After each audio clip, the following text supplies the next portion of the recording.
inilabas na ang full trailer ng inaabangang serya na Coco Martins. Si Gabo na agad pinag-usapan ng mga tagahanga matapos ipakita ang mas matinding mundo ng karakter na si Gabo. Sa unang tingin pa lang, ramdam na ang mabigat na tema ng kwento na puno ng aksyon, emosyon, at mga makabagbag damdaming tagpo. Sa makikita sa trailer ang pagbabalik ng primetime king na si Coco Martin sa isang mas madilim at mas komplikadong papel bilang si Gabo. Ipinakita rin dito ang kanyang transformation na mas seryoso, mas matapang, at mas handang humarap sa panganib kumpara sa mga dati niyang karakter.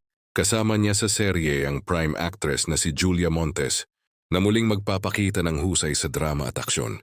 Sa trailer kapansin-pansin, ang kanilang chemistry na nagbibigay ng dagdag na bigat sa kwento ng pag-ibig at tunggalian ng kanilang mga karakter.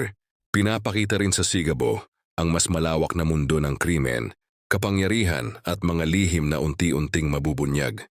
Yun sa unang silip, tila hindi lang ito simpleng action series, kundi isang kwentong puno ng psikolohikal na labanan at personal na sakripisyo. Umani ng excitement ang trailer dahil sa mataas na production, value at intense na fight scenes na muling nagbabalik sa signature style ni Coco Martin sa paggawa ng action drama. Marami ang nagsasabing ito na ang isa sa pinakaaabangang serye ngayong taon.